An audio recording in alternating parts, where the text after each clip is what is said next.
Well, hello everyone. Good afternoon, good morning from whatever part of the country you're in right now. It is it is Thursday, right? It's Thursday, November Yes. 12th. Yeah. Thanks, Sass. It's the 947th day of 2020 and the year that won't end. and and here we are, and it's exciting to be here with you all today. My name is Stephanie Caro, and I am by career a lifelong children's and youth and family ministry person, and I am also a senior consultant with Ministry Architects. And I'm sitting in today with one of my favorite North Carolina people. You're a Duke fan, is that right, Sass? Oh, Stephanie, don't go there. No, you get it wrong. Chris, you don't even say that word in our house, okay? Oh, goodness gracious. Chris Sasser is a family ministry pastor in North Carolina, and he's a big UNC fan. And so I just wanted to rile him up. And in case you're wondering what I'm calling him, I don't know. I just know him by Sass. We all call, does the whole world call you Sass? Except most people do, including life, and at times my kids will. So yes, it could be they're calling you Sass because that's what they're giving you is Sass, and so Sass is truly an expert in the whole family ministry realm, and wrote this book, 5 Mistakes Churches Make in Family Ministry. I'm one of the folks that got to edit it, and so that was a lot of fun. And so he's going to talk about that a little bit more today, ways that you can improve your church's outreach to families, minister to the whole gamut from birth through whatever age. And he's going to share a bunch of tips and some way smarter ideas than I could come up with. And so I just want to give you a few announcements. We want to know who you are, so be sure and say hello, howdy, whatever. Let us know you're here in the chat room. And I know you might be disappointed, but there's no webinar or Facebook Live scheduled for December. And we know why. Churches, you are massively busy in December, even in 2020 when we're trying to figure out all the COVID safe ways to do it. But don't worry, we will be starting up with a new webinar, Facebook Live series in January. So you'll find out more information about that in the monthly newsletter we send out. And we'll send you stuff. We'll let you know. Check the face webs and all that kind of stuff to find out what's happening. And so we'll miss you. And then since we won't see you to January, I'm going to say it right now. Happy Thanksgiving. Have a blessed Advent and Merry Christmas and Happy New Year. So there you go. I hope I'm the first one. So as I mentioned before, today's topic is with Chris Sasser, 5 Mistakes Churches Make in Family Ministry. Now, as we go along, we want to hear your questions. And so I had said, say hello, let us know you're here, share ideas, comments in the chat room. But if you've got questions, just go ahead and throw them into the Q&A. And if you see a question there that somebody else put and you really want it to be answered, make sure you use that thumbs up upvote feature to let us know what's happening. So that's going to be our agenda for today. We're going to spend a half an hour sharing these ideas. And of course, we so value your questions. We'll stop occasionally and take a question or two, see what's happening. If we don't get to one of your questions, we will try to follow up with you and answer. And so also a recording of the webinar is going to be available and emailed to everyone that signed up. So don't worry, you can revisit it later on. And you can't see him, but a special wave and thank you to Sean Williams, who is he's behind the Ministry Architects little logo you see there. And so Sean is the one that's going to be in the chat room with you. And the chat room's already livening up. So, okay, my friends, let's get this party started. Hey, Sass, why don't you tell us a little bit more about how you got started with a passion for family ministry, and then just kind of start rolling us into what's happening. Yeah, glad to, Stephanie, and super excited to be here. So I've been in youth and family and children's ministry since 1993, which pains me because I know some of you maybe weren't born then, or at least were little ones then, I'm going to guess. But I started as a youth pastor and kind of ran really hard doing that for about 10 years. And then, like a lot of us in church world, kind of morphed into the family ministry pastor because I was the guy who had been there for the longest time, and people had kind of trusted the ministry and what was going on, and maybe we need to do more with families. And so kind of morphed into a family ministry pastor about 12 or 13 years ago. And so my wife has been in ministry kind of with me. She worked full time in my last church, doing middle school ministry. Our kids are kind of in the ministry now. I just recognize, both from what I've done in ministry and my own personal life, just how critical this idea of family ministry is. And so just to show you kind of a picture, and Stephanie, you know this analogy well. When I first started in youth ministry, the conversation around the one-eared Mickey Mouse was pretty popular. So you had kind of the church that operated kind of on its own. And what had happened, at least as I stepped into the professional role as a youth pastor, that youth ministry kind of became the one-eared Mickey Mouse. We were kind of this silo over on the side, and we kind of did what we wanted. And for a lot of churches, it was just keep the kids off drugs and not pregnant and off, don't let anybody call the pastor's office for a problem. And everybody was kind of happy. And so kind of the professionalization of youth ministry happened over the years. Obviously, children's ministry was kind of rolling at that point too. And then all of a sudden, it became really a two-eared Mickey Mouse. And I think that churches kind of let children's ministries and youth ministries kind of be out on their own. And so as most of you know, over, I would say, I don't know, Steph, maybe the last 15 years, this idea of family ministry has really kind of jumped onto the scene. And so what really is family ministry? I think a lot of us have our own ideas around what it is. Some people call it next gen ministry. And here's kind of what I think has happened over the years because of the one-eared and then two-eared Mickey Mouse, as we kind of had this children's ministry that, was doing well and really helping kids to see the love of Christ and learn the Bible stories and all that kind of stuff.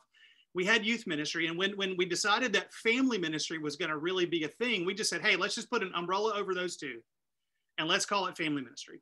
And let's make sure, we calendar well, and let's make sure we play nice when it comes to room reservations and we don't fight over money. And let's just put it all under one umbrella and let's call it family ministry. That's sort of the model that I grew up in ministry. And I think a lot of people did. Well, some of the conversations that we've been having around ministry architects is I think it looks a little bit different than that. I think that obviously we need a foundational ministry for children that is doing a great job kind of teaching them the solid biblical stories, helping them understand what it means to come to church and to be a part of the church family. We have to have that in our church. I think we need kind of this dynamic and engaging youth ministry that helps, students begin to own their faith and begin to kind of live out their faith in a different way.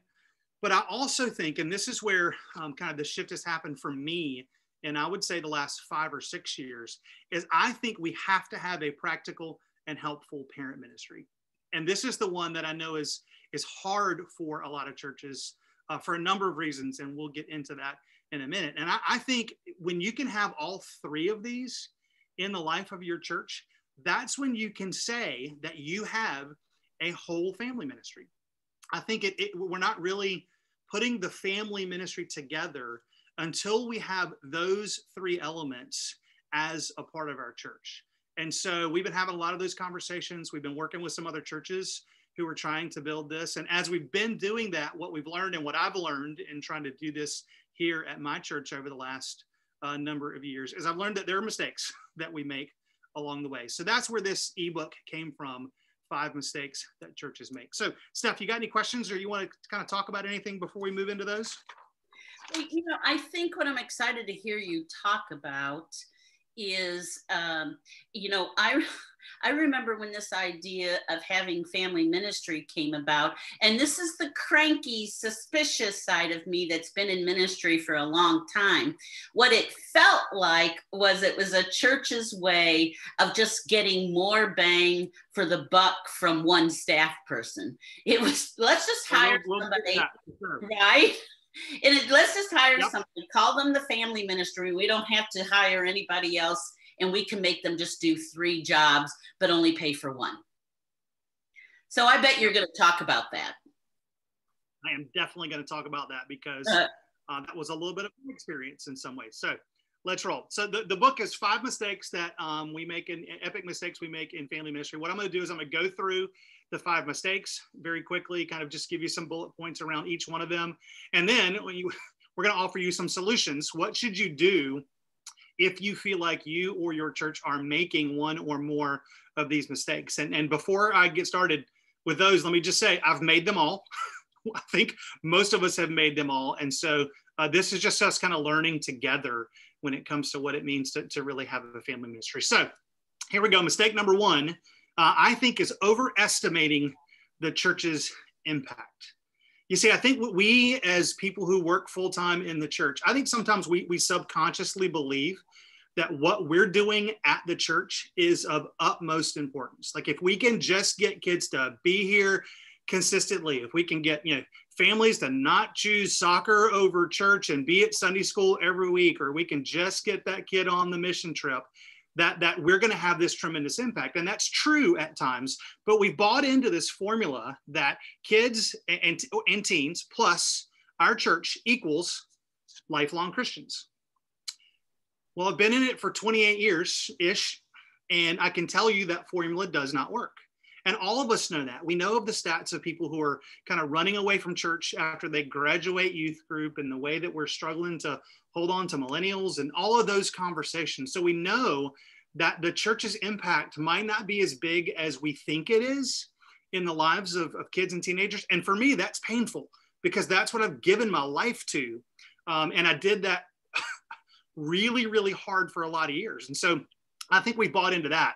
And then, this is a quote that our friend Chap Clark said years ago, and I use it often when I'm talking to parents or people, because what parents have done is they have subcontracted the spiritual lives of their kids to the church. I remember I heard that probably 15, maybe 20 years ago, and it's still true today. I mean, parents have said, hey, here, take our kids, and you work with them and you clean them up and you kind of teach them all this stuff.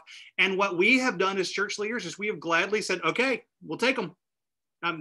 We'll do it because quite honestly, we have a job because parents have said, do that. And we've said, okay. And we have tried to just professionalize and almost perfect ministry to kids. But we know with the formula that we just talked about that it just doesn't work. And so we got to make sure we don't buy into that formula. I think we can often communicate that the most important kind of part of a child's spiritual development happens at the church. And what, again, we know is church events and programs plus good information does not equal transformation. One of the things that kind of a move towards parent ministry has done in the last couple of years has just kind of tried to highlight, let's just make sure we're communicating well. Let's make sure parents know what's going on. Let's give them the information. Let's invite them into what we're doing, which I sometimes call Parent Ministry 1.0, where we'll do a series at church in youth group or children, and we'll send home the God time cards, or we'll shoot the email home. Hey, here's what we're talking about at youth group. Talk about it at home. We've given you good information. And I think parents don't necessarily take us up on that. This is a way that I kind of came up with saying it. I think parents have been willing to use the tools that we've given them, like our programs, resources, et cetera, to disciple their kids instead of being the tools that God uses to disciple their kids. That's what I believe I need to be as a parent, is I need to be the tool that God uses to disciple my kids. But yet we've decided we're going to create the tools and hand out the tools. And I just don't know, A, that parents use them, and B, when they use them, if they're effective. So that's mistake number one. Hey, Sass, it's it to me, what you just said, the difference between giving them the tools and helping them be the tool could be, if we're going to find any benefit from this pandemic and from families being more quarantined, that may be the one benefit that we find, is because we've been talking about equipping families so that they could do it at home or in the car or whatever. Yes. And we talked about it, but we didn't provide it. And now we've been forced to. And I love that. And I'll tell you a quick story on that, Stephanie. So here at our church, we had a parent probably back in maybe June or July called our children's pastor.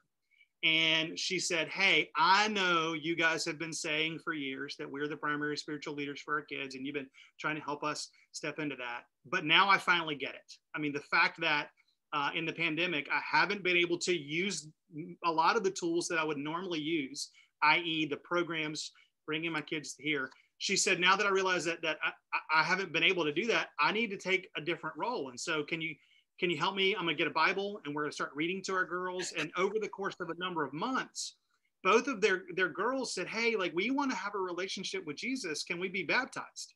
And so she was calling our children's pastor to say, hey, can we get into a baptism process?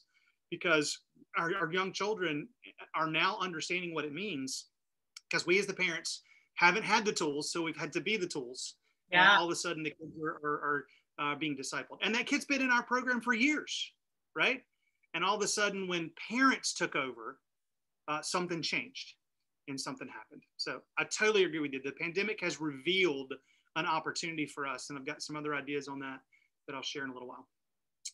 Mistake number two, which is interesting, it feels opposite of mistake number one.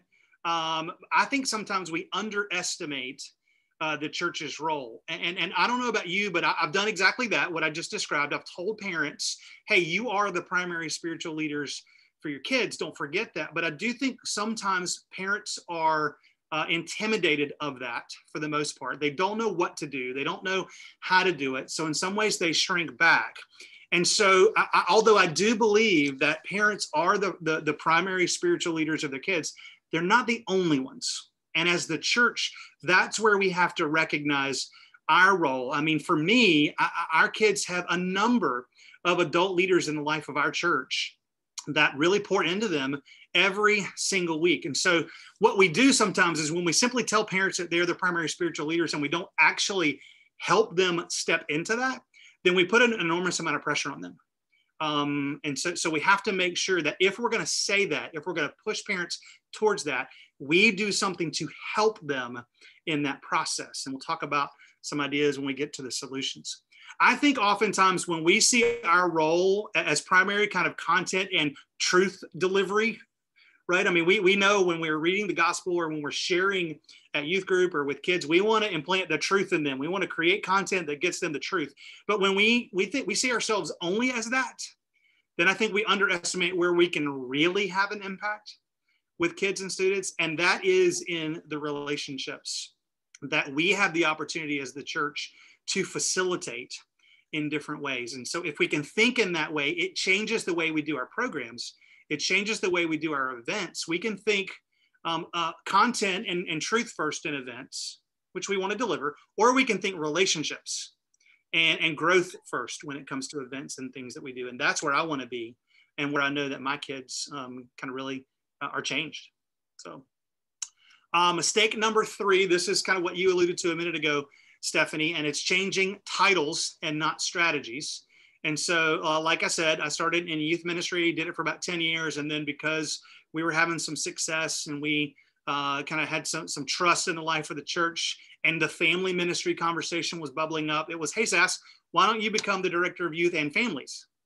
And so that's what I did. And my focus for, most of my life had been on youth ministry. That's what I knew. I didn't really know children's ministry. I mean, my kids were in the children's ministry, but I didn't know the ins and outs of children's ministry. But all of a sudden, I was thrust into this role of kind of family ministry director. So often what churches will do is they will just add, and families onto an existing job title, and they'll expect change. But real change really happens when that's all that happens. I think shifting titles, but not strategies, often gives ministry directors and pastors a job description that they have no power to execute. I was technically over the children's director. She was kind of reporting to me, but because of relationships, because of my lack of expertise, even though I had the title, we had not talked through a strategy of family ministry. It was, again, just let's get that umbrella and let's put them both under the same umbrella and see if they can play nice together, and it'll be a family ministry. And I didn't really have the power to execute what a real family ministry was from that position. And I lived there for a while. And then I think when nobody is in charge of an initiative, let's say family ministry, then no one keeps an eye on the big picture, right? And so if you are director of children and families, and then someone else is a director of youth and families, well, you kind of have two people that are in families. Well, what happens when I have a teenager and an 8-year-old? I'm kind of in both family ministry lands. And I'm a big proponent when it comes to thinking through family ministry and what we do, that there's got to be one person who's over that, has the power to exercise authority and chart the direction. And most churches make that mistake. They don't do that. Two more, and then we'll pause, and then we can talk about some solutions. How about that stuff? That all right? Yeah, that sounds good. I'm still thinking through mistake number 3. Could you go back to that for a minute? Yeah, sure. Just because the last thing you said was, it sounded like what you said. That's number 2. Let's look at number 3. Yep.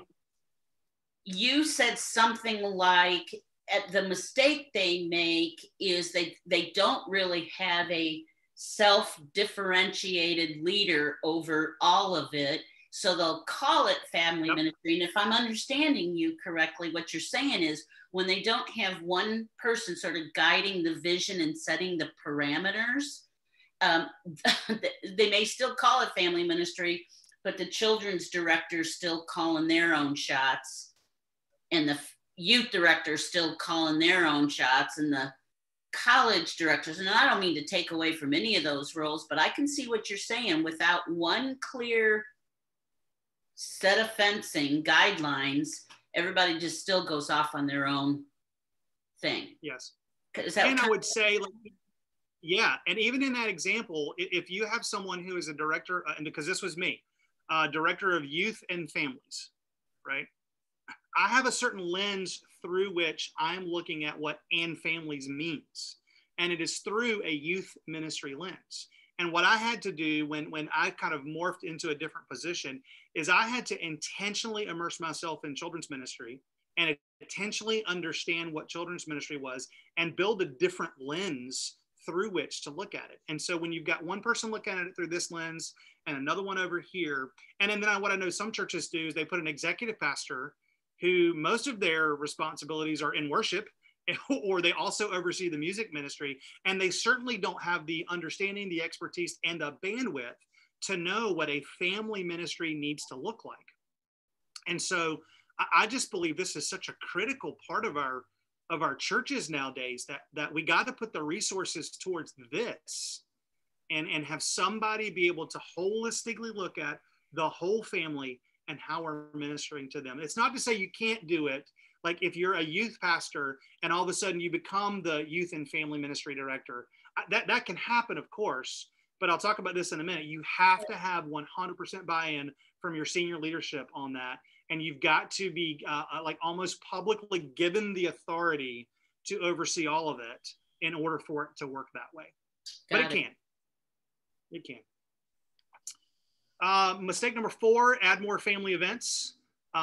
This is something that we do so often. We normally, in normal life, we ask for a lot of real estate on families' calendars, and we feel the pressure to program in a lot of ways, but more or better family events doesn't necessarily equal good transformation, right? We have a lot of events and programs for families just because we've always done it. And no one's ever really asked if the events are helpful and effective. And obviously in churches that have been around for a long time and have a lot of legacy events, these are hard conversations to have, but there are things that we all do because we've always done it. And so in some ways, a family ministry focus can help us be able to look at things in a little bit of a different way and evaluate the programs that we do have. We often hear, as you know, again, this phrase "partner with parents" has been around for a number of years now. We hear we got to partner with parents, so we rush to add parent seminars or something like that without an overall strategy. There was a youth pastor I talked to about 1.5 years ago. He went to a conference, and partner with parents was the drumbeat that kind of was happening the whole time. So he got home, and within about a week, he scheduled a parent night that they were going to do it once a month. And they were going to kind of talk about things. And so I went to it just to see what it was going to be. And it was all about the youth ministry. And here's what's happening with summer camp. And here's kind of what we're doing in the ministry. It wasn't really anything super helpful for parents, but he felt like he needed to partner with parents in some way. So he slapped on this event without a strategy, without talking through an overall bigger picture of what is it we're going to do with parents in our family ministry. We can't just add more events, especially not just parent events, if we haven't thought through what's our strategy to do all this. Last mistake that it's not the last one that we all make, it's just the last one we're talking about. It is forgetting the modern family, right? Families have shifted and changed, and we all know that, and some of us are a part of that, but we often portray that kind of the perfect family, and we send the message that the church is only for families that have it all together. And we subtly do it. We do it in photos that we post on our church's website, or we do it in some language that we use when it comes to talking to families. And so we have to kind of keep in mind the modern family. I think we often fail to think through how single parents can feel like they're not somehow different or less than. And this actually happened to me today as I was kind of thinking through this and trying to make sure I have a lens to not forget the modern family. We've got a small event we're doing on Saturday where we're sitting down with some families and we're talking about family vision. We're going to chart a family vision statement and a family values and goals and all those things. And in the document that I'm creating, kind of the handout for parents, it's designed for a mom and a dad to be able to talk to each other during the thing. And on the document, it says, like for one particular part, his list and her list, that you eventually combine into their list. Well, as I'm looking at our list of who's coming, I mean, there are a couple single parents coming.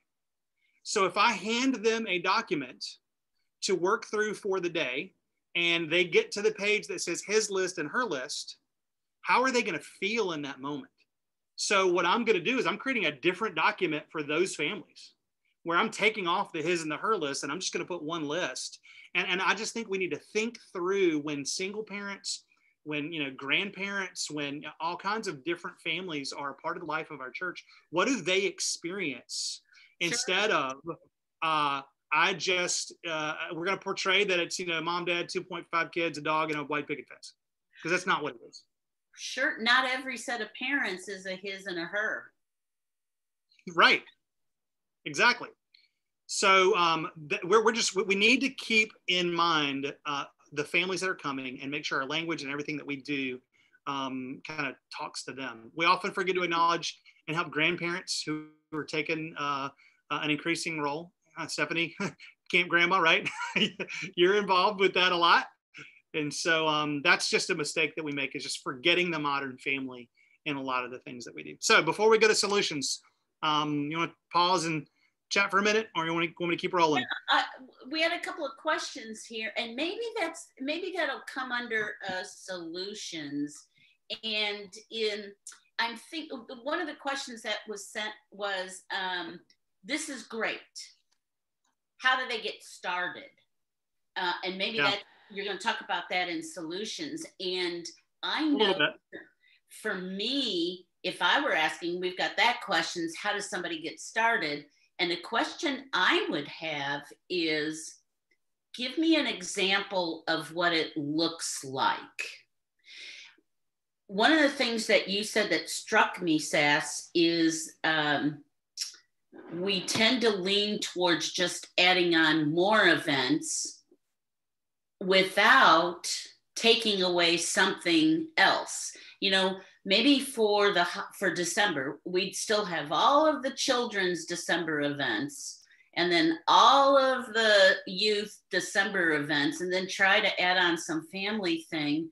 And I don't know why there has to be such segregation. Couldn't the ministry's Christmas parties just be family Christmas parties where there's some aspects that meet everybody's needs? Anyway, that's what I'm thinking. Yeah, and we'll get to that in one of our solutions. Yay! That stuff. So, any other questions before we move on? No, I think if you talk about how somebody gets started and sort of some examples of what it looks like, that's and then I'll feed you any more as they come in.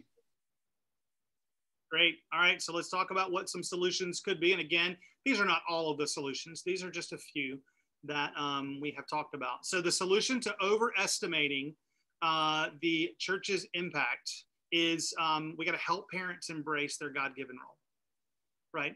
We know we do have an impact, but we do want for parents to sort of own that spiritual discipleship of their kids. And so in order to help them do that, we have to put real energy towards helping parents embrace living into this role. And when I say real energy, that does go back to kind of what you're saying, Steph, is maybe sometimes you got to take some event, some initiative, something off the plate in order to be able to put real time and energy towards this. Oftentimes, you just need to talk to parents and have conversations with them and go, have coffee with parents. And it's funny, a few years ago, as I kind of started stepping into this, I jokingly said, I need to kind of repurpose my job and the jobs of the people that work with youth and children around me. I need to repurpose those just to focus on parents, because it's still youth and children's ministry. I just want to get to it in a different way because it may be more effective. So we got to put real energy towards parents embracing this role. We got to spend time with them. We've got to create resources for them. We've got to we do have to do some conversations with them, not necessarily events, but groups. And it's funny, every time I get parents together in a group, they just sort of take a big sigh and they're like, thank you. I just needed to talk. We just needed to know that our house isn't crazy, but that takes energy. It takes, effort to be able to do that instead of, hey, let's plan something else for youth group and for the kids to do that's cool and fun. No, let's put some real energy towards that. Create and provide resources that actually help parents live into this role. Like if you can create a landing page on your website for parents, it's incredibly helpful. That's what we've done at our church is we have a whole website devoted to our parent ministry. It's got a lot of things going on where parents can connect to groups and they can kind of look at some resources that we have helped to kind of look through and cull for them. And so you got to do that. And one of the best things that we've done lately is to help parents have these conversations at home. And I know a lot of churches have done this in the pandemic where you've created the boxes or the bags for kids to kind of take home and families to do things around the kitchen table. And we've done something that I can talk about later if we have time that has been, like in my mind, could be revolutionary for youth ministry. And I've got some real feedback from parents on that. So we got to create and provide resources that actually help parents instead of just saying it. We're really good at saying, you got to be the primary spiritual leader. You got to do it. Come on, you got to do it. You got to do it. And we don't really help them do it.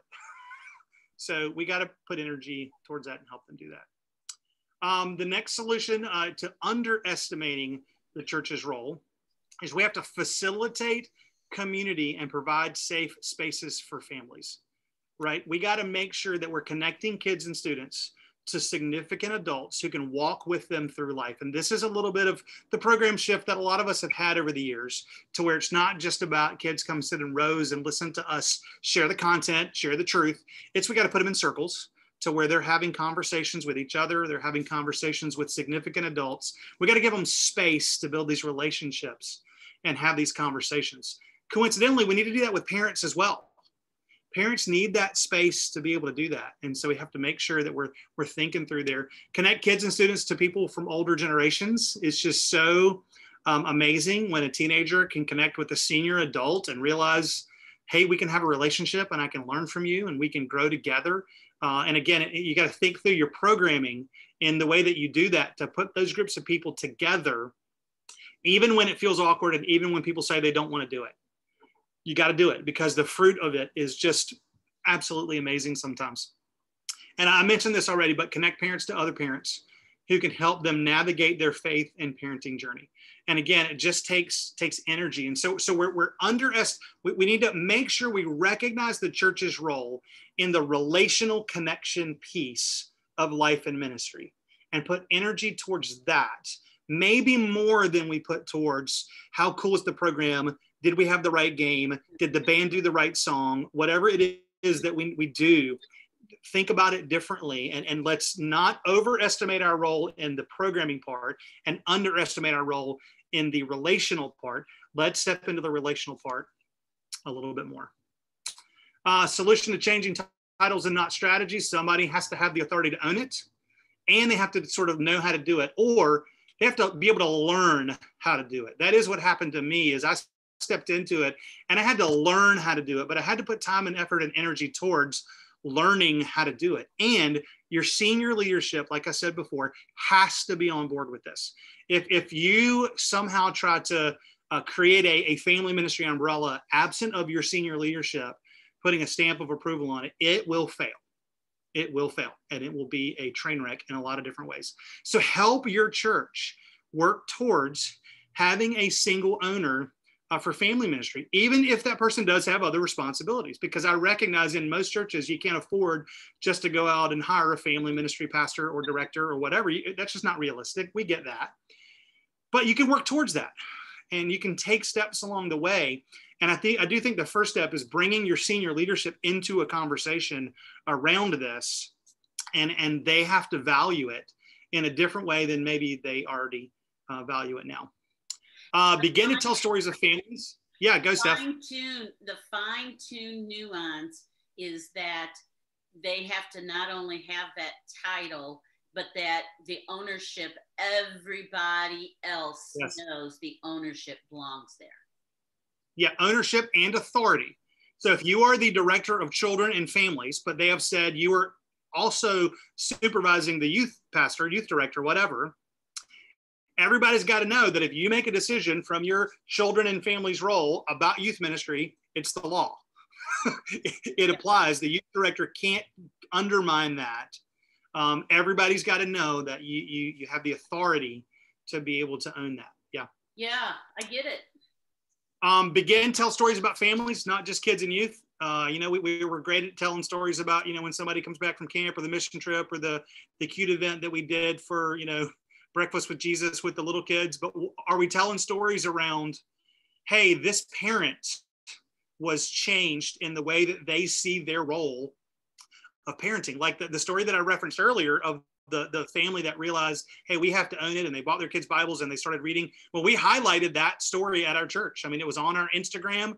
We do a parent podcast. It's called the Parent Network Podcast. We interviewed the two of them in the Parent Network Podcast to kind of highlight the story of families and what's happening in mom and dad as mom, whoever is in that picture, as God is changing the leaders of the family.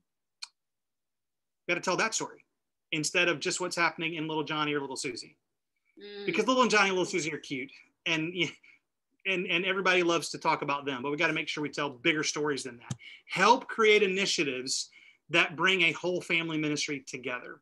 Like maybe, like you were talking about, Stephanie, when you're planning a certain event or something's happening, have a whole family ministry lens around it and ask the question, kind of what's in it for every group? Every group that's coming to this event, what's in it for the parents? What's in it for the kids? What's in it for the teenagers? What's in it for the grandparents? What's in it for the young adults? I mean, you have to kind of have a whole family ministry approach and initiatives if you want to make sure that you're doing it. Quick one, last one, solution to adding more family events. Don't do it. Just kidding. Create space in the calendar for a family ministry. So when you're creating events, run them through the filter of a collaborative strategy for all parts of the family. And if there's not a collaborative strategy, especially for a new event, if there's not a collaborative strategy, maybe don't do it. Or if you can look at something that you've done for 35 years and there's not a collaborative strategy, maybe don't do it. But you have to run them through the filter of family ministry first, instead of the filter of the particular youth ministry or children's ministry. And I think, hardly nobody runs it through the filter of parent ministry, because not very many of us are actually doing that. When's the last time you did something just for parents? That's just a question for you to ask yourself. When's the last time that you and your church did something just for parents? And when have you created space for that in kind of your life in ministry? Solution to forgetting the modern family: make space for all families. For sure, you got to work hard to build authentic relationships with families that aren't kind of the typical family. You have to let them know you care. I remember a couple of years ago when we were stepping into a real parent ministry, one of the first groups I wanted to meet with was a group of single moms. And I just sat down with this group of single moms. It ended up being for almost 2 hours. And just hearing kind of the issues that they struggle with, the way that they, barriers for them to be involved in our church, changed the way that we did some things that we were doing. And that's the kind of thing that because I do sort of live in what would be considered a typical family, I just don't always think that way. I have to constantly be in those conversations. I have to constantly be in those relationships, real relationships with people, to understand what's going on with people so that we can help them in the church. Pay attention to the words you use in announcements, in emails and messages, and make sure that those words are inclusive to all families. And we've got to do that. And again, that was the reference that I was talking about with my event on Sunday. And actually, Stephanie, you helped me see it in a different way even, right? That it's sometimes we just don't always think through all of the words that we use when it comes to families. And include non-parents in your ministry, because they are in part of a family and the family of God, the church too. I mean, some of the best volunteers, people who are investing in kids and youth in our church, are people who've never had kids and never been married, and just they're such a precious part of the family of God, and they are kind of a part of the modern church family, if you will. And so we have to include them in what we're doing. And I've got a couple of young adults and even an older adult that are investing in the lives of my kids, and it is just so precious. And so that's part of what we need to do. So those are just kind of some ideas behind what these 5 mistakes that we've recognized. And Stephanie, the last thing I'll say, and you're probably going to reference this, is if you don't know where to start, or you need to talk about where to start, I would love to talk to you. Just let's have a conversation. And so the last thing I'll say is I'm like, for me, again, the first sort of 15 years of my life in ministry was youth ministry. Then I kind of opened the door to being a part of family ministry. And then really in the last 5 years has been adding parents as a key piece of that. I still see myself as in youth and children's ministry. And I see that for the next 20 years of life in ministry, I'm just going to get at it in a different way.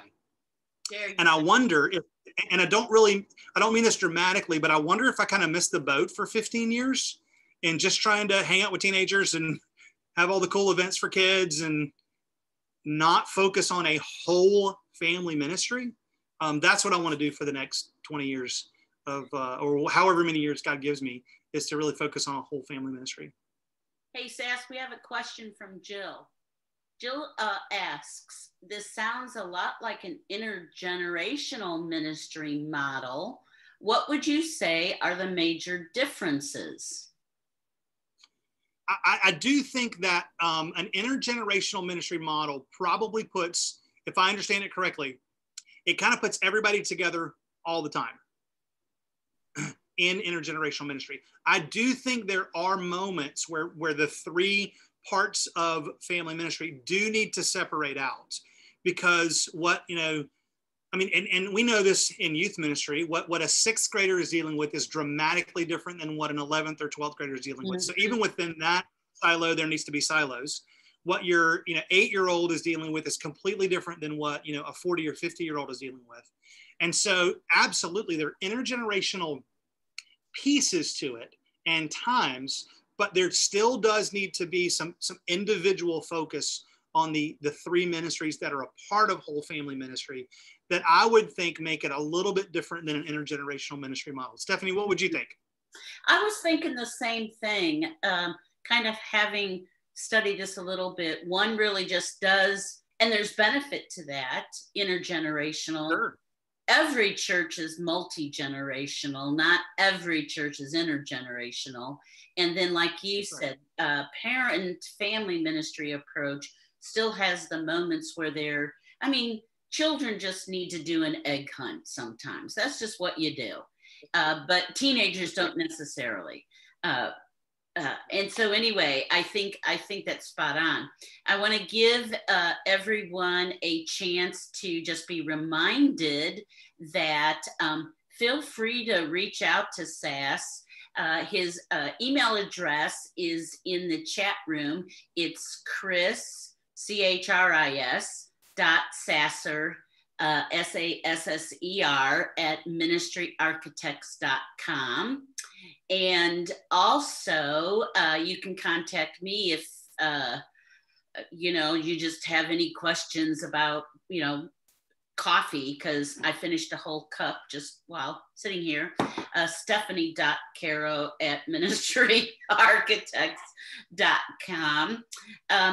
And in case you missed anything today, or if you want to go back and show it to other staff people at your church, the link will be sent out to you, and the link for the webinar and the information from it will be sent back out to you.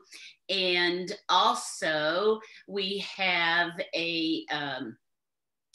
some free family ministry training that we're going to be dropping the link in to the chat room right now. Free family ministry training. That's not easy to say. Free family. Try to say that really fast. 3 times. Free family ministry training. Anyway, the link is there in the chat room if you'd like to just spend some time getting to know some information that might give you a little bit more thoughts on how to get started in all of this. But like Sass said, I think if I were wondering how to get started, I'd just go directly to Sass and say, here's my church, here are our circumstances, how do I do this thing? All right, well, Chris, yeah. What we're going to do with the free family ministry training is it's going to be customized to you and your context. And so if you kind of step into asking that question or saying, hey, I want some free family ministry training, what I'm going to do is I'm going to build that kind of for you and talk you through that. And so if you do want to step into that, know that it's not going to be something that is we're just sending to everybody. It's going to be hopefully customized to you and your context. So I'd love to have conversations with you. Great. And our friend Drew is asking, where is your book available, Sass? I believe the ebook is going to be on the Ministry Architects site, if I understand correctly. If it's not, email me and I will send it to you. Great. It's always nice to have a little connection there. So go and look on the ministryarchitects.com site for 5 Mistakes Churches Make in Family Ministry, or email Sass directly at chris.sasser@ministryarchitects.com. And let me just say, it's a good book to read. It's not, this is a compliment, Sass, it's not lengthy. You're not reading the Iliad and the Odyssey. I ain't got much, so that's what it is. Right. It's just a good, quick, great practical book to read. So there you go, my friends. It's been great spending time with all of you today, and a special thanks to Sass for bringing us his brilliance today. He's been doing this for a lot of years, and he is the go-to guy when it comes to family ministry, ministering to parents, ministering to all age levels there. So thanks for that. If we missed any questions, feel free to email us. We'll keep following up with you. And it's been great to be with you all. See you back again in January. Happy holidays. Merry Christmas. Happy Thanksgiving. Bye, everyone. Bye.